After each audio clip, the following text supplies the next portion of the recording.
Bismillahirrahmanirrahim. Assalamu alaikum, dear students. Hopefully, all of you are fine at home. Today, we will start the topic that is types of air pollutants. In this lecture, we will know about the effects and the sources of these four types of pollutant, that is carbon monoxide, sulfur dioxide, nitrogen oxides, hydrocarbons, and ozone. Let's start our topic. आज के lecture में हम detail से देखेंगे कि what is air pollution, कि air pollution होती क्या है।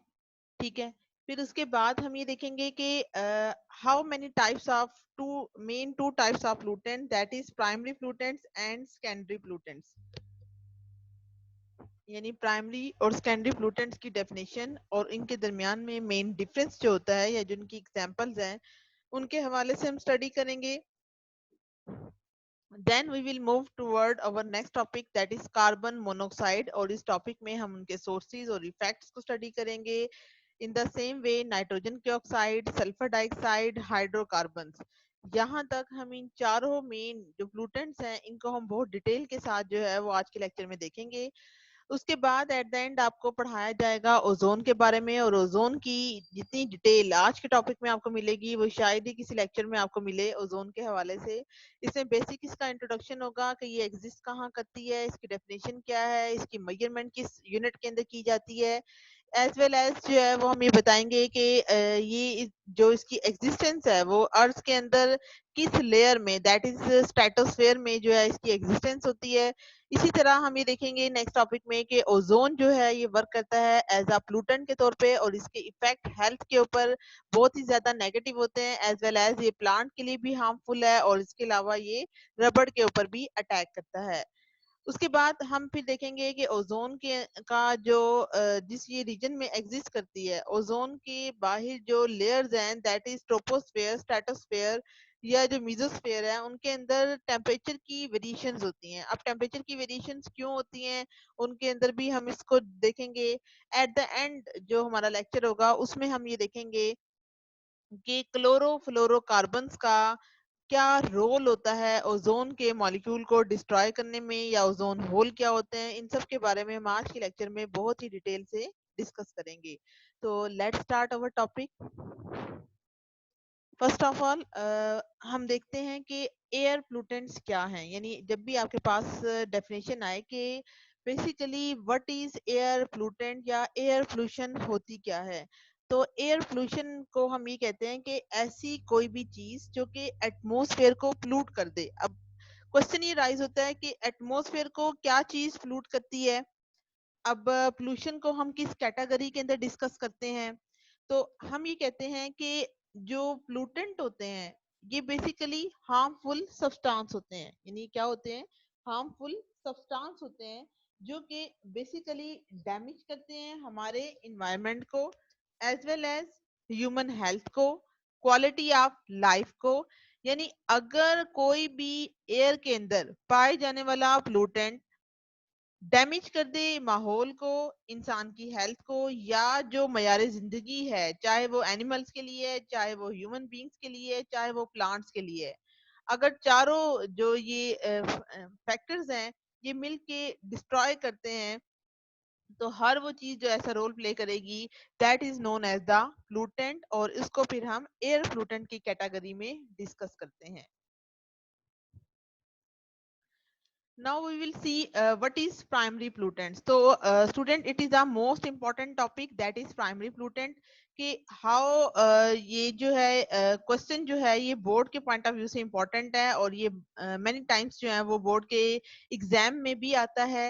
तो यहाँ पर हम ये देखते हैं कि अगर पेपर में आपको आए तो आप इसकी डेफिनेशन ये लिखिएगा कि a primary pollutant is an air pollutant that is emitted directly from a source। यानी हर वो चीज जो कि सोर्स से डायरेक्टली निकल जाए, डायरेक्टली रिलीज हो जाए, उसको हम क्या बोलते हैं? Primary प्लूटेंट।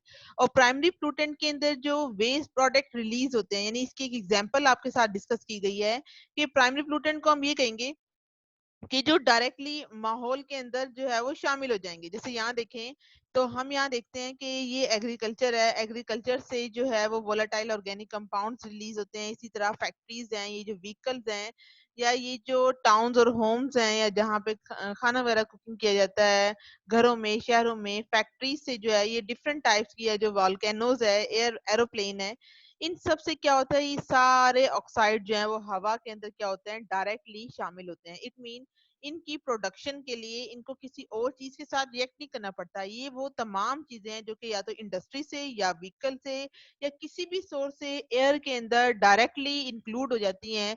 Then these pollutants are known as the primary pollutants. तो उम्मीद करती हूँ ये टॉपिक आपको क्लियर हो गया होगा कि प्राइमरी प्लूटेंट्स बेसिकली क्या है।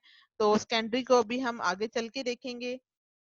तो हमने कहा कि जो प्राइमरी फ्लूटेंट होते हैं उनमें बेसिकली वेस्ट जो है वो किसी भी इंडस्ट्रियल यूनिट से या ऑटोमोबाइल से, जिनमें ये गैसेस हो सकती हैं, जिन सब के नाम हमने भी डिस्कस किए, that is sulphur dioxide, SO2, SO3। Nitrogen के ऑक्साइड्स जो हैं वो डिफरेंट तरह के होते हैं। कार्बन मोनोऑक्साइड CO होता है। हाइड्रोकार्बन में मोस्टली हम मीथेन को स्टडी करते हैं। Ammonia that is NH3। इसी तरह compound of fluorine and radio active material.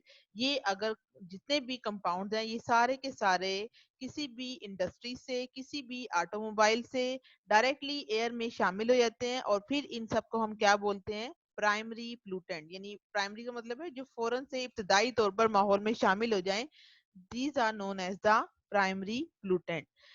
But now we will see the secondary pollutant ke how they will form. Secondary pollutants, student, basically they are formed by the reaction of the primary pollutant through various reaction. That's why they will produce a secondary pollutant. अब हम यहाँ देखेंगे, ये देखिए बच्चों, ये example है आपके पास सेकेंडरी पोllutants की। अब सेकेंडरी पोllutants फॉर्म कैसे हो रहे हैं, तो यहाँ देखें sulphur trioxide is basically a secondary पोllutant। इसको बनने के लिए SO2 के अंदर एक ऑक्सीजन अगर शामिल होती है, इट मीन प्राइमरी पोllutant का रिएक्शन हो रहा है किसी और चीज के साथ, as a result this secondary पोllutant will be formed. It mean हम ये कह सकते हैं कि सेकेंडरी पोllutant खुद ब खुद पैदा नहीं होते, बल्कि ये किससे बनते हैं, प्राइमरी पोllutant से बनते हैं, और प्राइमरी पोllutant किसी ना किसी चीज के साथ रिएक्ट कर रहे होते हैं। इन द सेम वे जितने भी एसिड है, लाइक नाइट्रिक एसिड है, सल्फ्यूरिक एसिड है, जिसको हम एसिड रेन का भी आगे सोर्स में डिस्कस करेंगे, तो ये सारे के सारे एसिड भी अगर आप देखें तो सल्फर डाइऑक्साइड, सल्फर ट्राइऑक्साइड, या जो हमारे पास NO के जो ऑक्साइड है, ये सारे के सारे वाटर से रिएक्ट करते हैं तो ये एसिड फॉर्म करते हैं। इसी तरह हाइड्रोजन पर है, ओजोन है, अमोनियम आइन है, पार्टिकुलेट मैटर, खैर उसकी डिटेल आपकी बुक में नहीं है। तो ये सारी चीजें जो हैं वो आपके पास सेकेंडरी पोllutants की कैटेगरी में आती हैं।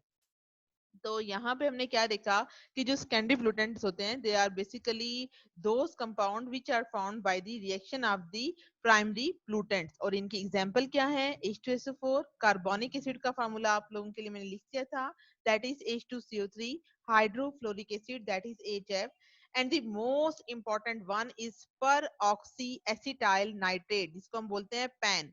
तो इसका फार्मूला आपकी बुक में नहीं है, ये फार्मूला आप लोग नोट डाउन कर लीजिएगा। पर ऑक्सी का मतलब ये है कि दो ऑक्सीजन का कंपाउंड बना होना।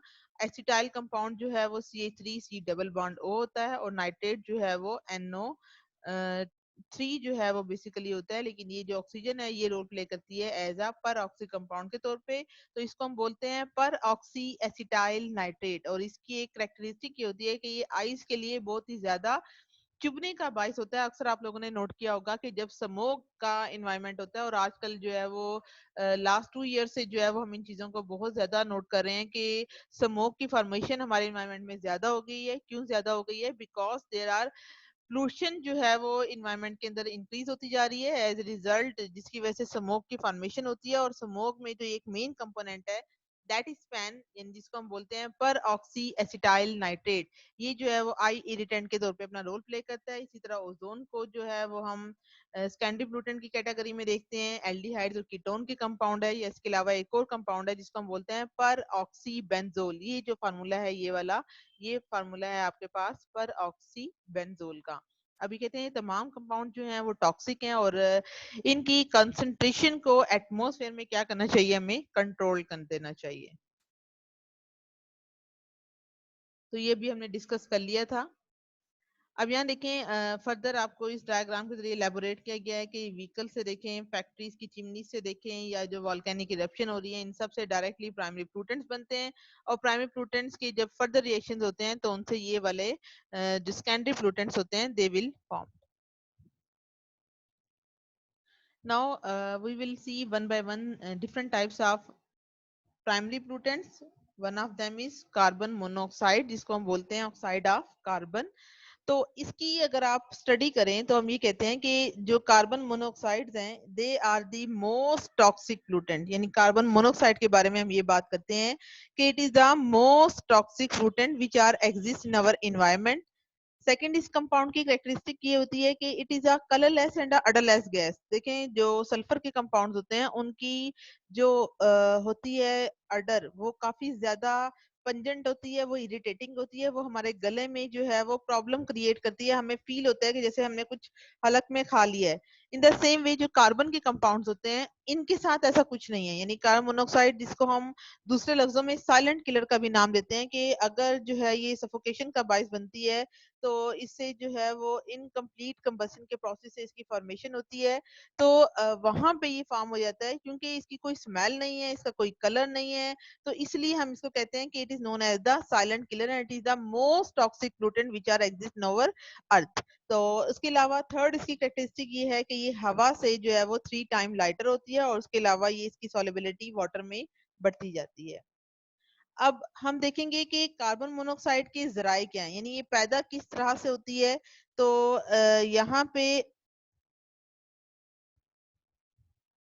सबसे पहले तो हम इसके नेचुरल सोर्सेज देखते हैं कि कुदरती तौर पर कार्बन मोनोऑक्साइड के पैदा होने के जराए क्या हैं। इनमें सबसे पहला इसका जरिया है that is emissions from volcanic eruptions. Volcanic eruptions क्या होता है कि जो लावे वगैरह निकलते हैं, यानी जहाँ पे जमीन जो है वो एक साइड पे अगर उसमें टेम्परेचर बहुत हाई हो जाता है internal surface of the earth में, दैट इज इनर कोर और the outer core of the earth, तो वहां से जो है वो वॉल्केनिक यानी लावा निकलता है, और जब वो आग के शोले निकलते हैं तो उसी दौरान कार्बन मोनोऑक्साइड की भी एमिशन होती है।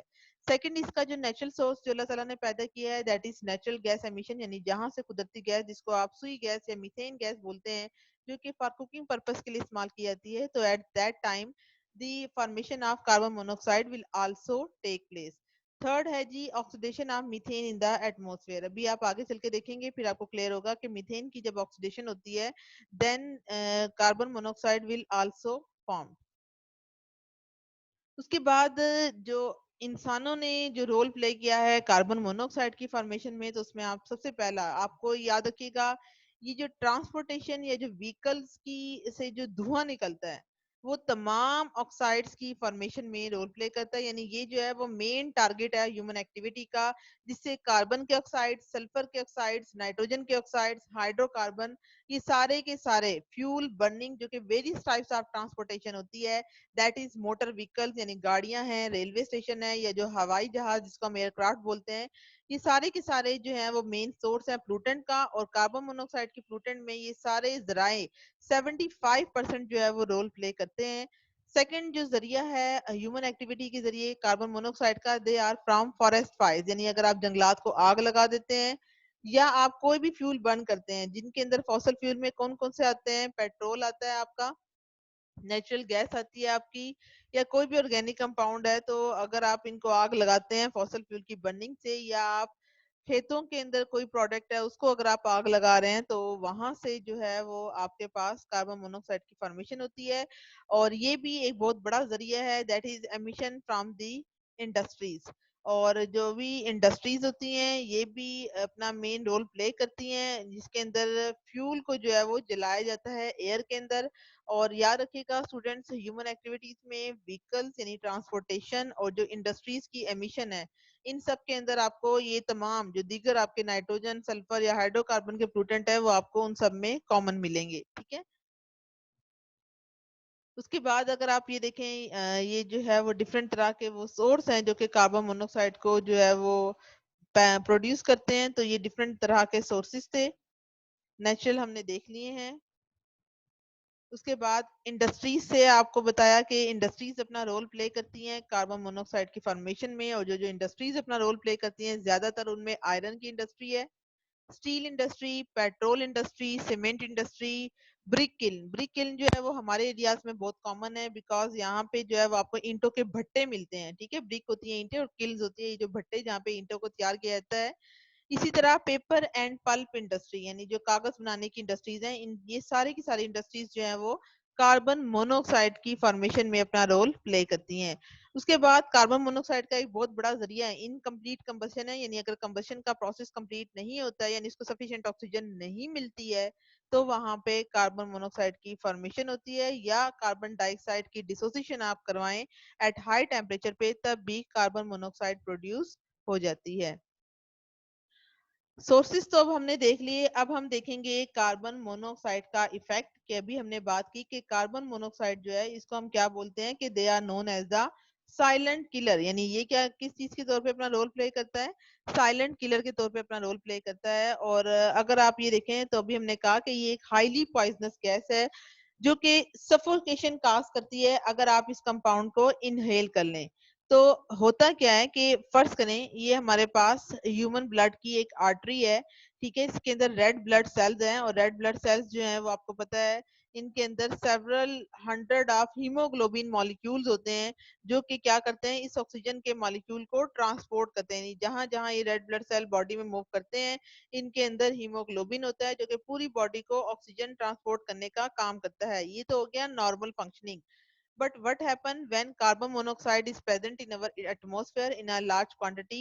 तो हीमोग्लोबिन का नॉर्मल फंक्शन क्या है, ऑक्सीजन को साथ लेकर जाना। लेकिन ये जो पर्पल कलर है ये यहाँ पे रिप्रेजेंट कर रहा है कार्बन मोनोऑक्साइड को।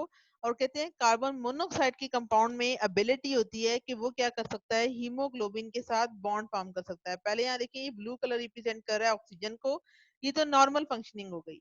लेकिन अगर कार्बन मोनोऑक्साइड होगा तो कार्बन मोनोऑक्साइड क्या करेगा कि इस ऑक्सीजन को रिप्लेस कर देगा, बिकॉज कि कार्बन मोनोऑक्साइड के अंदर अफिनिटी हीमोग्लोबिन के मॉलिक्यूल के साथ अटैच होने की ज्यादा होती है। सो दैट्स वाई ये आसानी के साथ जो है वो अपने आप को अटैच कर लेगा और इस ऑक्सीजन को निकाल देगा बाहर। तो जैसे ही ऑक्सी हीमोग्लोबिन के बजाय कार्बन मोनोऑक्साइड का ये जो कंपाउंड फॉर्म होता है, तो अब यहाँ देखें ब्लड के अंदर आपकी ऑक्सीजन नहीं रहेगी, अब क्या रहेगी, कार्बन मोनोऑक्साइड, जिसकी वजह से जब ब्लड टिश्यूज को या सेल्स को नॉर्मल रेस्पिरेशन के प्रोसेस जो कि जरूरी होता था वो उसको नहीं मिलेगा तो वहां पे फिर सफोकेशन काज होती है। और इस सफोकेशन की वजह से जो है वहां पे डेथ भी हो सकती है। तो यहाँ देखें कि ये जो है वो कार्बन मोनोऑक्साइड बाइंड कर लेता है ब्लड की हीमोग्लोबिन को मोर स्ट्रांगली देन ऑक्सीजन।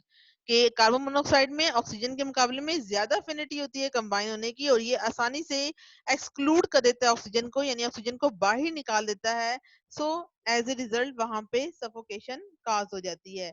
तो कार्बन मोनोऑक्साइड की अगर आपने रोकनी है पॉइजनिंग, यानी इसको जो हम साइलेंट किलर बोल रहे हैं या कार्बन मोनोऑक्साइड की पॉइजनिंग को अगर आपने खत्म करना है, फर्ज करें अगर कोई पर्सन जो है वो सर्दी के अंदर हीटर जलाकर सो गया है और उसको खुदा ना खास्ता सफोकेशन हो जाती है, तो उस पर्सन को अगर आपने रिकवर करना है तो उसकी बेहतर कंडीशन ये होती है कि आप ऑक्सीजन को हाई प्रेशर के साथ दें। तो हाई प्रेशर ऑफ ऑक्सीजन जो है वो रिवर्स कर देती है और वहां पे जहां जहां ब्लड में कार्बन मोनोऑक्साइड का कंपाउंड हीमोग्लोबिन के साथ अटैच होता है अब वहां पे ऑक्सी हीमोग्लोबिन की फॉर्मेशन हो जाएगी और इस तरह से जो आपका ब्लड है वो बिल्कुल प्योरीफाई हो जाता है।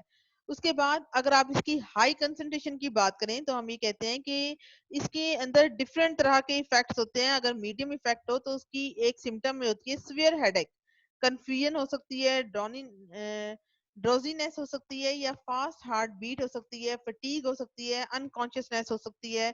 लेकिन अगर आप ये कंडीशन एक्सट्रीम पे पहुंच जाए तो फाइनली डेथ हो जाती है और ऐसा एक्सपोजर जो है वो लॉन्गर पीरियड तक अगर आप बरकरार रखेंगे तो फिर ये वाले प्रॉब्लम्स खुदा ना खास्ता किसी के साथ हो सकते हैं। तो इसलिए बेहतर यही है कि कोई भी सर्दियों के अंदर आप सर्दी से अवॉइड करने के लिए ये हीटर्स को या ये जो अंगीठी टाइप होते हैं जिनमें इनकम्प्लीट कंबशन का प्रोसेस हो तो ये ना हो। और अगर आपने ऑन करने हैं तो वेंटिलेशन का जो है वो जरूरी ख्याल रखें कि जब तक वेंटिलेशन का प्रोसेस होगा तो वहां पे आपको किसी किस्म की पॉइजनिंग फेस नहीं करनी पड़ेगी।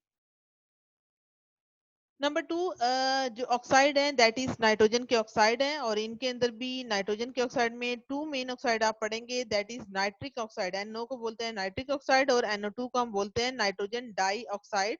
और इसका मेन रोल जो होता है ये कहाँ से प्रोड्यूस होते हैं, फ्रॉम दी बैक्टीरियल एक्शन से। और बैक्टीरियल एक्शन से जो है वो मेनली नाइट्रोजन के ऑक्साइड में नाइट्रिक ऑक्साइड जो है वो इसकी प्रोडक्शन होती है।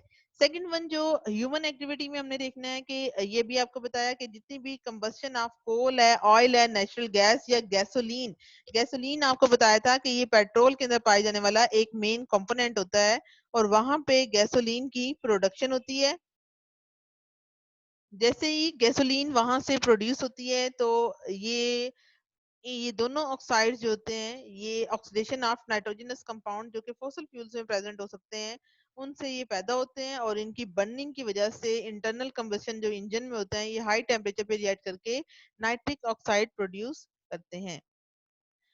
अब इन्वायरमेंटल इम्पैक्ट जो है वो अगर आप देखें नाइट्रोजन के ऑक्साइड का तो ये ग्लोबल वार्मिंग है, एसिड रेन है, इसी तरह जो है वो ग्राउंड लेवल पे ये जो स्मोक की फॉर्मेशन है उनमें नाइट्रोजन के ऑक्साइड अपना रोल प्ले करते हैं, या ह्यूमन के लंग्स के ऊपर इनका इफेक्ट हो सकता है।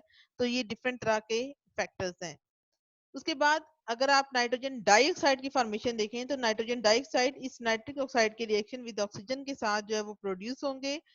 उसके बाद अगर आप इनका ये जो हमारे पास अभी हमने बात की कि मोटर व्हीकल्स हैं या जो स्मोक है या जो प्लांट के अंदर डिफरेंट प्रोसेस हो रहे हैं उस दौरान नाइट्रोजन के ऑक्साइड अगर वाटर के साथ रिएक्ट करते हैं तो ये एसिड रेन फॉर्म करते हैं और एसिड रेन की शक्ल में ये जमीन के ऊपर जो है वो आ जाते हैं और इस तरह से जो है ये फोटोकेमिकल रिएक्शन के जरिए NO के ऑक्साइड नाइट्रिक एसिड में कन्वर्ट होंगे। सो एज ए रिजल्ट ये जो है वो रोल प्ले करेंगे एज अ प्लूटेंट के तौर पे। उसके बाद जो इंपॉर्टेंट चीज है स्टूडेंट्स वो है इनका रेजिडेंस टाइम।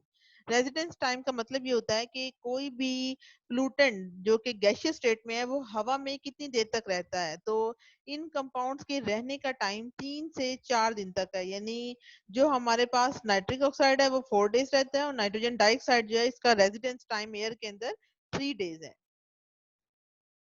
उसके बाद स्टूडेंट नेक्स्ट वन है हमारे पास third one that is sulphur dioxide जिसको हम SO2 बोलते हैं। अगर आप इसके नेचुरल सोर्सेज देखें तो याद रखिएगा सल्फर डाइऑक्साइड का कुदरती तौर पर जो सबसे बड़ा जरिया है वो है जी वॉल्केनिक इरप्शन। ये देखें ये पहाड़ों के अंदर इस तरह से ये जो लावे की फॉर्मेशन होती है या जो इस तरह से ये जो निकलते हैं तो यहाँ पे जो गैस फॉर्म होती है that is known as the sulphur dioxide. तो सल्फर डाइऑक्साइड जो है वो वॉल्केनिक इरप्शन यानी जो लावे वगैरह निकलते हैं इनसे टोटल 67% तक ये रिलीज होती है। सेकंड नेचुरल सोर्स इसका क्या है कि अगर कोई भी गलने सड़ने का प्रोसेस होता है यानी कोई भी डीकम्पोजिशन होती है ऑर्गेनिक मैटर्स की तो उस दौरान जो है वो ऑक्सीडेशन ऑफ सल्फर से जो है ये सल्फर डाइऑक्साइड गैस की प्रोडक्शन हो जाती है। तो ये तो हो गया हमारे पास इसका नेचुरल सोर्स। उसके बाद ह्यूमन एक्टिविटी का अभी आपको बताया कि इन सब में जो मेन चीज क्या है कि सल्फर डाइऑक्साइड जो है वो कंबशन ऑफ कोल से जिनमें 1 to 9% तक अगर कोयले में सल्फर मौजूद हो तो उससे ये पैदा होगी। इसी तरह खाम तेल अगर आप ऑयल की सफाई कर रहे हैं, फॉसल फ्यूल बन रहे हैं पावर प्लांट्स में या पेट्रोलियम इंडस्ट्री में तो उस दौरान सल्फर डाइऑक्साइड गैस जो है वो इनकी चिमनी से जो है वो एयर के अंदर शामिल होना स्टार्ट हो जाती है। इसी तरह जो सल्फर डाइऑक्साइड है ये आगे अभी आपको बताया था कि इसकी स्मेल बहुत ही पंजेंट होती है यानी चुभने वाली स्मेल होती है और ये जो है वो गले में खराश खारिश और सम टाइम दम घुटने का भी सबब बन सकती है। तो ये जो है वो इससे सल्फर ट्राइऑक्साइड जो है वो सल्फर डाइऑक्साइड की फर्दर ऑक्सीडेशन की जाए तो ये जो है वो सल्फर ट्राइऑक्साइड जो है वो फॉर्म करेगी और अगर ये वाटर से रिएक्ट करेंगे तो एयर के अंदर क्या बनेंगे H2SO4 that is sulphuric acid जो कि एक मेन सोर्स होगा एयर के अंदर एसिड की डेपोजिशन का। उसके बाद स्टूडेंट जो इसका एक मेन रोल है सल्फर का वो है स्टूडेंट सल्फेट एरोसोल की फॉर्मेशन में। यानी सल्फेट एरोसोल जो है यहाँ पे अगर आप देखें एयर में तो ये देखें डिफरेंट एरिया से अगर सल्फर डाइऑक्साइड गैस प्रोड्यूस होती है तो इस सल्फर डाइऑक्साइड में वेरियस केमिकल रिएक्शंस होते हैं और इन वेरियस केमिकल रिएक्शन के नतीजे में कौन से कंपाउंड बनते हैं that is known as the sulphate aerosol. इसको हम क्या बोलते हैं सल्फेट एरोसोल। और ये सल्फेट एरोसोल क्या करते हैं रेस्पिरेटरी प्रॉब्लम क्रिएट करते हैं स्पेशली किन लोगों के अंदर जो कि बूढ़े लोग होते हैं, ठीक है, क्योंकि उनकी जो लंग्स होते हैं उनमें इलास्टिसिटी जैसे जैसे एज इंक्रीज होती है तो जो ब्लड वेसल्स होती हैं लंग्स की उनके अंदर इलास्टिसिटी रिड्यूस हो जाती है तो ऐसे लोगों को सांस लेने में ज्यादा प्रॉब्लम फेस करनी पड़ती है। तो इसलिए ये बता रहे हैं कि जितने भी ये सल्फर डाइऑक्साइड के पोल्यूटेंट्स हैं ये एयर में जाने पे डिफरेंट केमिकल रिएक्शन से गुजरते हैं और वहां पे किस चीज की फॉर्मेशन करते हैं, सल्फेट एरोसोल की। नंबर 4 आता है हमारे पास pollutant, that is known as the hydrocarbon. अब हाइड्रोकार्बन्स क्या हैं? हाइड्रोकार्बन्स बेसिकली डिफरेंट ट्रीज और प्लांट्स जो है वो हवा के अंदर शामिल करते हैं, और इनमें सबसे पहले जो पैडी फील्ड्स हैं, पैडी फील्ड्स जो होती हैं ये स्टूडेंट्स चावलों की फसल को बोलते हैं, जिनमें आपको पता है कि ये पानी बहुत ज्यादा लगाना पड़ता है, और ये जो है वो मेन सिग्निफिकेंट रोल प्ले करते हैं हवा के अंदर किसकी फॉर्मेशन में, मीथेन। मीथेन क्या होता है? इसका फॉर्मूला CH4, जो कि बेसिकली एक हाइड्रोकार्बन है। उसके बाद अगर आप इसका एक और नेचुरल सोर्स देखें मीथेन का, that is an aerobic decomposition of organic matter by bacteria in water, sediments and in soil. यहाँ देखें, पहला हमारे पास हाइड्रोकार्बन का सोर्स क्या था? राइस पैडी फील्ड था, ठीक है, तो वहां पे मीथेन गैस की प्रोडक्शन होती थी। सेकंड, यहाँ देखें कि अगर कोई ऐसी मिट्टी है जो कि गीली है और उनके अंदर बैक्टीरिया पाए जाते हैं, तो ये बैक्टीरिया एन एरोबिक डीकम्पोजिशन के प्रोसेस के थ्रू क्या प्रोड्यूस करते हैं? मीथेन गैस की प्रोडक्शन करते हैं। और मीथेन गैस हवा में 3 से 7 साल तक रहती है। इट मीन इसका रेजिडेंस टाइम जो है वो राउंड अबाउट 3 to 7 years तक होता है। उसके बाद हम आते हैं ह्यूमन एक्टिविटीज की जानिब, कि अगर आप ह्यूमन एक्टिविटी की बात करें तो हम ये कहते हैं कि ह्यूमन एक्टिविटी में जो ऑटोमोबाइल्स हैं, जो हमारी गाड़ियां हैं, वो हाइड्रोकार्बन्स की एमिशन करती हैं। इसके अलावा जो पेट्रोल, कोयला, वुड या जितने भी हैं। उसके बाद है इंसिनरेटर। इंसिनरेटर ये होता है, फर्ज किया कि किसी जगह पे ये कूड़ा आया है, ठीक है, इस कूड़े को अक्सर फैक्ट्रीज जो होती हैं वो अपने कूड़े को मैनेज करती हैं कि इन्हीं कोई रिसाइकल करके इनको माहौल, जमीन को जो है वो आलूदा होने से बचाया जाए, तो इसको बोलते हैं इंसिनरेटर। और इसका मतलब ये होता है कि कूड़े को मैनेज करना कि कम से कम माहौल को आलूदा करें। रिफ्यूज बर्निंग, रिफ्यूज बर्निंग ये होती है कि अगर कोई शख्स कूड़े को आग लगा देता है तो इसके जरिए भी हाइड्रोकार्बन्स की प्रोडक्शन होती है। और थर्ड चीज जो होती है that is solvent evaporator. Solvent evaporator ये स्टूडेंट लैब में होता है, जो कि सॉल्वेंट को उड़ाने के लिए इस्तेमाल किया जाता है। तो जैसे ही सॉल्वेंट वेपोरेट होते हैं जिनमें एथेनॉल है, मेथनॉल है, या दीगर तरह की लेबोरेटरीज हैं जो कि सॉल्वेंट को वेपोरेट करती हैं, तो उन इस दौरान भी हाइड्रोकार्बन की एमिशन एटमॉस्फेयर में शामिल हो जाती है। तो यहाँ तक तो हमारा ये टॉपिक कंप्लीट होता है। अब हम देखते हैं ओजोन को। ओजोन हमारे पास क्या है? ओजोन बेसिकली स्टूडेंट एक गैस है जिसका बॉइलिंग पॉइंट बहुत ही लो होता है। इसकी कंसंट्रेशन एटमॉस्फेयर में बहुत ही कम होती है, और इसके लिए जो यूनिट इस्तेमाल किया जाता है that is known as the Dobson unit. और इसकी जो अमाउंट है एयर के अंदर that is round about 350 Dobson unit. इसको हम क्या बोलते हैं? 350 डॉप्सन यूनिट इसको हम बोलते हैं, ठीक है। उसके बाद है स्टूडेंट दैट इज ओजोन की एग्जिस्टेंस। ओजोन की एग्जिस्टेंस को अगर आप देखें तो फर्ज करें ये हमारे पास अर्थ है ब्लैक, तो इसके ऊपर जो सबसे पहली लेयर होती है student that is known as the troposphere. Troposphere के बाद जो नेक्स्ट लेयर स्टार्ट होती है that is known as the stratosphere. Stratosphere याद रखिएगा वो रीजन है जो कि 25 से 28 किलोमीटर का, ये जो इस रीजन होता है, इस रीजन में क्या पाई जाती है? That is known as the ozone layer. और ओजोन लेयर का फंक्शन क्या होता है कि ये हार्मफुल अल्ट्रावायलेट रेज जो कि सन से आती हैं उनको फिल्टर करती है और जमीन तक पहुंचने से ये रोक देती है। यानी अगर फर्ज करें यहाँ जमीन सूरज की लाइट आ रही है तो ओजोन लेयर यहाँ पे अपने अंदर उसको एब्जॉर्ब कर लेगी यूवी रेस को और जमीन तक नहीं आने देगी। इस तरह से अल्लाह ताला ने जो निजाम है जमीन पर वो चला रखा है। और हम लोग जो है वो सूरज की खतरनाक शुआओं से जो कि कैंसर काजिंग होती हैं, यूवी रेस, इनसे महफूज रहते हैं। उसके बाद अगर आप फर्दर देखें तो हम ये कहते हैं कि ओजोन जो है वो substantial reduction in the ozone layer the life on the earth would be threaten. कि अगर फर्ज करें अगर ओजोन के अंदर किसी तरह जो है वो डैमेज आ जाता है, यानी अगर ये ओजोन की लेयर हमारी डैमेज हो जाती है, ये वाली जिसको आपने पिंक कलर से इंडिकेट किया हुआ है, अगर ये लेयर किसी तरह डैमेज हो जाए तो यहाँ देखिए जमीन के ऊपर सारी यूवी रेज आ जाएंगी जो कि जमीन में शामिल होंगी, और इस तरह से ह्यूमन लाइफ को या जो दीगर हैं लिविंग ऑर्गेनिज्म उनकी लाइफ को खतरा हो सकता है। तो इस हवाले से उन्होंने ये बात की कि 1980 के अंदर ये देखें ये जमीन के अंदर जो है वो एक रीजन है, इसको बोलते हैं एंटार्क्टिक। का, या जिसको बेसिकली एक कॉन्टिनेंट है, ये एक बरे आजम है, जहाँ पे एक काफी बड़ा बरे आजम है। और यहाँ पे जो है वो 1980 के अंदर एक बहुत बड़ा मेजर इन्वायरमेंटल क्राइसिस, यानी वहां पे ओजोन होल की जो है वो फॉर्मेशन देखी गई थी। ये अंटार्कटिका जो रीजन है, ये 1980 के अंदर इस रीजन में ओजोन होल जो है वो फॉर्म हुआ था, और इसकी जो है वो फॉर्मेशन वहां पर देखी गई थी। उसके बाद अगर आप ओजोन की प्रोडक्शन की बात करते हैं, तो प्रोडक्शन को समझने से पहले आपको यहाँ पे कुछ अर्थ के रीजन्स को समझना होगा स्टूडेंट। ये जो सेंट्रल लाइन होती है जो अर्थ में से पास होती है, that is known as the equator. इसके ऊपर जो लाइन होती है उसको हम बोलते हैं ट्रॉपिक ऑफ कैंसर, इसके नीचे ट्रॉपिक ऑफ कैप्रिकॉर्न। ये जो इधर रीजन होता है इसको बोलते हैं आर्कटिक रीजन, और जो नीचे रीजन होता है इसको हम बोलते हैं एंटार्कटिक रीजन, ठीक है। और ये जो ऊपर सबसे ऊपर रीजन होता है इसको बोलते हैं नॉर्थ पोल, और जो इसके नीचे रीजन होता है इसको हम बोलते हैं साउथ पोल। इट मीन ये जो नॉर्थ पोल है इसको हम पोलर रीजन, और ये जो साउथ पोल होता है नीचे वाला इसको भी हम पोलर रीजन बोलते हैं। इट मीन ये नॉर्थ पोल और जो ये साउथ पोल होता है ये दोनों इसके पोलर रीजन है, ठीक है। तो ओजोन की प्रोडक्शन किस जगह पर हो रही है, ये बोलते हैं कि ओजोन सबसे पहले इन ट्रॉपिकल रीजन है, जो इक्वेटर के ऊपर और जो इक्वेटर के नीचे लाइन है, ठीक है, इस जगह पे जो है वो ओजोन की प्रोडक्शन होती है।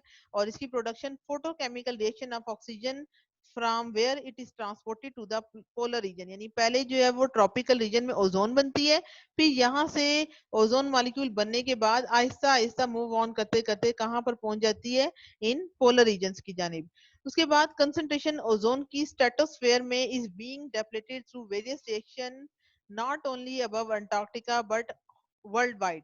कहते हैं कि जो ओजोन जो पूरी उसने हमारी अर्थ को कवर कर रखा है, इसके अंदर आहिस्ता आहिस्ता जो है वो कमी वाकया हो रही है, क्योंकि बहुत सारे केमिकल रिएक्शंस जो हैं वो हमारी एयर में मौजूद होते हैं। वो ना सिर्फ अंटार्कटिका में कम हो रही है बल्कि पूरी वर्ल्ड वाइड पूरी जमीन के अंदर जो है वो इसके अंदर कमी आ रही है।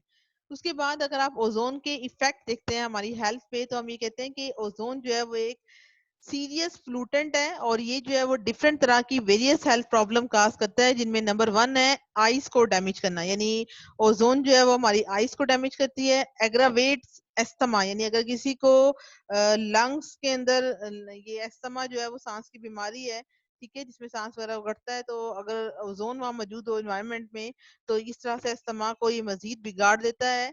नंबर 3 है कि ये हमारे लंग टिश्यू की इलास्टिसिटी को रिड्यूस करता है, खांसी का बाइस बनता है, और जो सीने के अंदर आपको डिस्कम्फर्ट फील होता है, ये सारी चीजें जो है वो ओजोन की वजह से पैदा होती हैं। उसके अलावा ये माहौल के लिए, माहौल में जो हमारे प्लांट्स हैं उनके लिए नुकसानदेह है।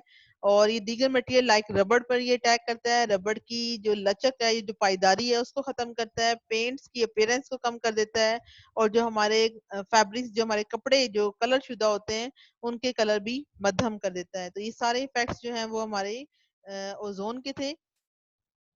उसके बाद आगे वो ये बताते हैं कि जो ओजोन की जो मिकदार है is less in the region close to the equator, यानी जो रीजन प्रोडक्शन कहाँ पर हुई थी, इसी ट्रॉपिकल रीजन में हुई थी। अब वो कहते हैं कि पैदा बेशक ये यहाँ होती है, लेकिन आहिस्ता आहिस्ता ये कहाँ मूव कर गई थी, पोलर रीजन की जानिब। यही वजह है कि इसकी थिकनेस इस इक्वेटर वाले रीजन की जानिब कम होती है। The thickness of the ozone layer has been decreasing over Antarctic during the spring time since the mid 1970s, यानी 1970 से 1980 के दरमियान के रीजन में, अंटार्कटिका के रीजन के अंदर क्या हुआ था कि इसकी जो थिकनेस थी ओजोन की इस एरिया में कम होना शुरू हो गई थी। और मिड 1980 तक जो है वो ओजोन मॉलिक्यूल तो काफी हद तक लॉस हो गई, और तकरीबन 50% तक ओजोन का रीजन इस अंटार्कटिका वाले रीजन के अंदर कम हुआ था। और एज ए रिजल्ट, चूंकि ये यहाँ पे कम हो गई थी, तो कहते हैं ये रीजन जो है ओजोन का वो हर साल सितंबर से नवंबर के दौरान हर साल इस अंटार्कटिका के रीजन के ऊपर क्या हो जाता है, इसमें कमी आ जाती है, यानी डेप्लीशन पैदा होना शुरू हो जाती है। इसलिए हम इसको वहां पे ओजोन होल का भी नाम दे देते हैं। उसके बाद हम रेंज डिस्कस करेंगे टेम्परेचर्स की इन जोन में। तो अभी आपको बताया ओजोन की जो प्रोडक्शन होती है किस लेयर में होती है, स्ट्रेटोस्फेयर के अंदर ओजोन जो है ये एग्जिस्ट करती है। और ये जो स्ट्रेटोस्फेयर है ओजोन लेयर की जो कि एग्जिस्ट करती है एटमॉस्फेयर में, it approximately at 15 to 40 kilometre altitude, altitude होती है लंबाई यानी ऊंचाई की जानिब, यानी यहाँ 14 से 50 लिखा हुआ है लेकिन आपकी बुक में 15 टू 40 किलोमीटर तक जो है वो ये यहाँ तक एग्जिस्ट करती है। And is just above troposphere, यानी ये जो स्ट्रेटोस्फेयर का रीजन है, ये जो स्ट्रेटोस्फेयर की लेयर है ये एग्जैक्टली किसके ऊपर होती है, ट्रोपोस्फेयर के ऊपर होती है।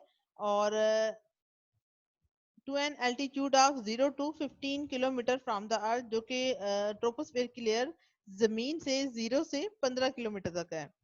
अब वो कहते हैं कि सबसे पहले आप ट्रोपोस्फेयर की बात करें तो ट्रोपोस्फेयर के अंदर हम ये डिस्कस करते हैं कि इस रीजन के अंदर जो टेम्परेचर है वो डिक्रीज होता चला जाता है विद इंक्रीजिंग एल्टीट्यूड, यानी अगर आप नीचे से ऊपर की जानिब जाएं तो नीचे से ऊपर जाने पर इसका टेम्परेचर ऊपर की जानिब कम होगा, यानी यहाँ नीचे की जानिब कितना होगा 15 डिग्री सेल्सियस, ऊपर की जानिब कितना होगा -56। यानी टेम्परेचर का रीजन क्यों चेंज हुआ, यानी टेम्परेचर ओजोन लेयर में तब्दील क्यों हो रहा है, उसकी रीजन क्या है कि जो एयर है जमीन के इर्द गिर्द ये क्या हो रही है, इज हीटेड बाय रेडिएशन, ये मुसलसल क्या होती जा रही है, गर्म होती जा रही है, जो कि जमीन से खारिज होती है, यानी जो गैसेस जमीन के इर्द गिर्द होती हैं वो क्या करती हैं, गैसेस की मौजूदगी में यहाँ पर जो एयर का टेम्परेचर होगा वो ज्यादा होगा, लेकिन ऊपर की जानिब तो यहाँ कोई गैसेस नहीं है, तो यहाँ पे गैसेस ना होने की वजह से आपस में रेडिएशन की रेमिटेंस नहीं होती, यानी रेडिएशन एक साथ टकरा कर हीटिंग का बाइस नहीं बनती, तो ऊपर की जानिब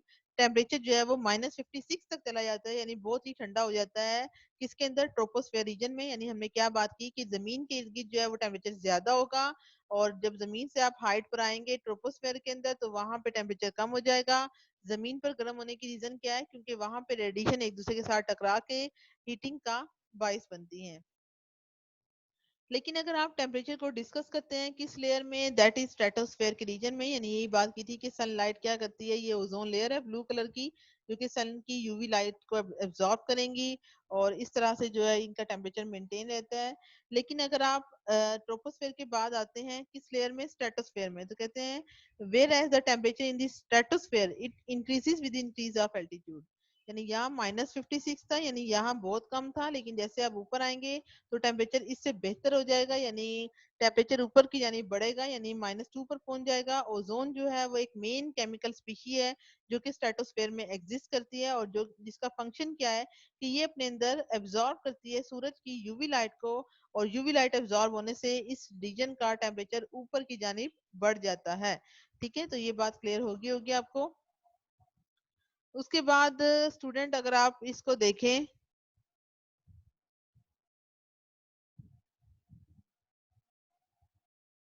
ये देखें ये एक एनिमेशन है 2020 में जो है वो आपको ओजोन होल जो है वो दिखाने हैं 2040 में, ये देखें 60 के अंदर हो रहा है। 1974 में जो है ये ओजोन की कंसंट्रेशन जो है वो आपको बताई जा रही है, ये डिफरेंट जो रीजन्स हैं 100 से लेके 600 तक, ये डॉप्सन यूनिट में आपको बताया था ये एक्सप्रेस की जाती है। ठीक है, तो यहाँ पे जो है ये डिफरेंट कलर, अगर ये हो जाए 2060 में तो वो बता रहे हैं कि राउंड अबाउट इसकी मेजरमेंट बहुत कम हो जाएगी। 1994 में जो है वो इसकी कंसंट्रेशन बेहतर है। 2020 में जो है ये रीजन अब 300 तक आ गया है। 2040 में ये बोल रहे हैं कि इस जो है इसमें कमी हो जाएगी, और 2060 में जो है इन्हें उम्मीद है कि ये खत्म हो जाएगी ओजोन की लेयर।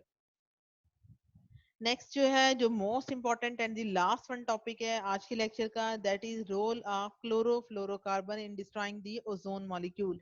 अच्छा स्टूडेंट, ये भी बहुत इंपॉर्टेंट है, ये इसके रिएक्शन में आ सकता है। ठीक है, आपको क्लोरोफ्लोरोकार्बन का पता होना चाहिए कि क्लोरोफ्लोरोकार्बन कहाँ से रिलीज होती है। ये तीन मेजर सोर्सेज हैं जो कि क्लोरोफ्लोरोकार्बन की प्रोडक्शन में रोल प्ले करते हैं, जिनमें नंबर 1 क्या है, दैट इज रेफ्रिजरेंट्स में से, एयर कंडीशनर में से, ये जो एरोसोल होते हैं जिसको आप ये डिओड्रेंट्स या जो रूम फ्रेशनर होते हैं या जिसको आप स्प्रे बोलते हैं, ये सारे के सारे जो है वो क्या पैदा करते हैं, क्लोरोफ्लोरोकार्बन। ये ट्रोपोस्फेयर में तो इनर्ट रहते हैं, लेकिन आहिस्ता आहिस्ता ये स्ट्रेटोस्फेयर में पहुंच जाते हैं जहाँ पे क्या पाई जाती है, ओजोन लेयर। और जैसे ही यूवी लाइट इनके अंडर आती है तो वहां पे क्लोरीन का एक फ्री रेडिकल जनरेट होता है, और इस क्लोरीन के फ्री रेडिकल से जनरेट होने से सारी ओजोन लेयर हमारी तबाह हो जाती है। किस तरह से तबाह होती है ये देखें, ये फार्मूला है हमारे पास क्लोरोफ्लोरोकार्बन का, that is CFCl3। First step में अगर यूवी लाइट इसको मिलती है, क्योंकि क्लोरोफ्लोरोकार्बन आहिस्ता आहिस्ता ट्रोपोस्फेयर से कहाँ मूव करती है, स्ट्रेटोस्फेयर की जानिब, और स्ट्रेटोस्फेयर में कहाँ क्या पाई जाती है, ओजोन लेयर। तो फर्स्ट स्टेप में यूवी लाइट इस पर पड़ेगी, तो फर्स्ट स्टेप में इससे एक पहला रेडिकल जनरेट होगा। ये एक सिंगल रेडिकल जो स्ट्रेटोस्फेयर में ओजोन मॉलिक्यूल है उसके साथ रिएक्ट करेगा, और यहाँ पे ClO क्लोरीन ऑक्साइड का एक रेडिकल जनरेट करेगा, और इसको किस में कन्वर्ट करेगा, ऑक्सीजन मॉलिक्यूल में। ये क्लोरीन ऑक्साइड का मॉलिक्यूल फर्दर एक और ऑक्सीजन के रेडिकल से कंबाइन होगा, और एक और क्लोरीन का रेडिकल पैदा होगा, और ये क्लोरीन का रेडिकल आगे फर्दर ओजोन से रिएक्ट करेगा। और ये सिलसिला इस हद तक कंटिन्यू रहेगा कि हम ये कह सकते हैं फाइनली कि एक सिंगल क्लोराइड या जो एक सिंगल क्लोरीन का जो रेडिकल है, ये तबाह कर सकता है 1 लाख मॉलिक्यूल ऑफ ओजोन को। ठीक है, यानी 10, इसके अंदर टोटल 5 जीरो है, इसको हम 10⁻5 भी लिख सकते हैं। तो ये आपको पता होना चाहिए कि एक सिंगल जो हमारे पास क्लोरीन का रेडिकल है, it will enough to destroy the 1 lakh molecule of ozone. तो इसको जो है वो आप याद रखिएगा। आज का लेक्चर जो है यहाँ तक हमारा खत्म होता है। तो आज के लेक्चर को बहुत ध्यान से सुनिएगा। आप लोगों की आसानी के लिए मैंने इस लेक्चर पर बहुत मेहनत की है, इसमें ज्यादा से ज्यादा डायग्राम्स और पिक्चर्स ऐड किए हैं ताकि आप लोगों को बोरियत का सामना ना करना पड़े, आपका जो इंटरेस्ट है लेक्चर में वो डेवलप हो, और आपको जो है वो इस लेक्चर में कोई कंफ्यूजन, कोई प्रॉब्लम जो है वो फेस ना करनी पड़े। ओके स्टूडेंट, अल्लाह हाफिज, अपना बहुत ख्याल रखिएगा।